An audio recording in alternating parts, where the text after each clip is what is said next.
Kad pēdiņas izslīdēja no sapņu lādītes un ieauda gaismas taku gaisā, Patricija sekoja tām klusumā.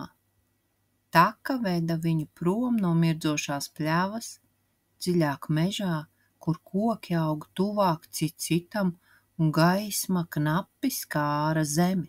Šī bija vieta, kur diena un nakts nešķīrās, kur laiks staigāja čukstie.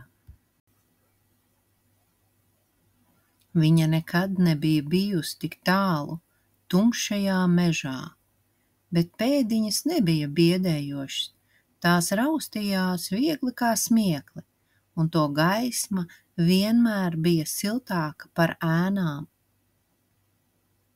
Pēkšņi viņa apstājās. Starp kokiem, kur viss šķita kluss, stāvēja stirna. Tās acis bija lielas, dzidras kā rīta rasa, stirna klusēja, bet Patricija juta, ka viņa tiek vērota nevis ar bailēm, bet ar atpazīšanu. Tā, it kā stirna jau sen zinātu, ka viņa nāks. Kāpēc tu esi šeit? Patricija domās jautāja, jo šķita, ka šeit nevajag vārdus.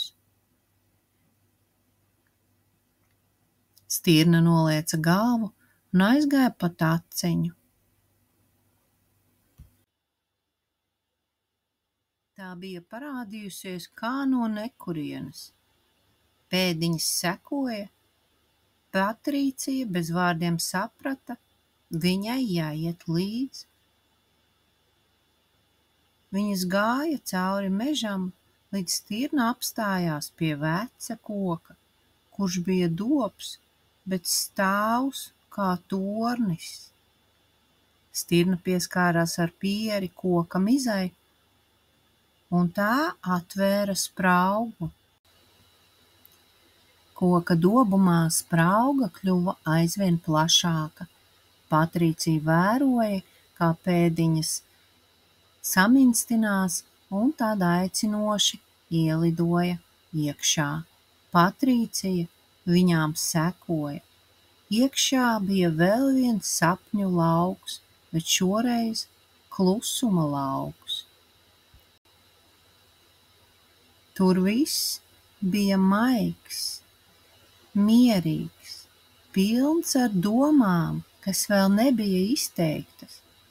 Pēdiņas lidoja augstu virs galvas un sarunājās ar zvaigznēm.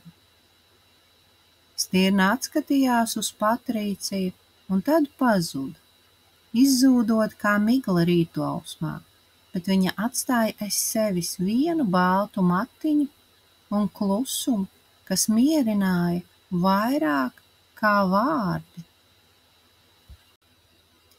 Kad Patricija pamodās, viņas kabatā bija stirnas baltā spalva, mežs bija bijis īsts, un pēdiņas, tās vienmēr atgriezīsies, kad viņa klausīsies nevis ausīm, bet savai iekšējai balsei.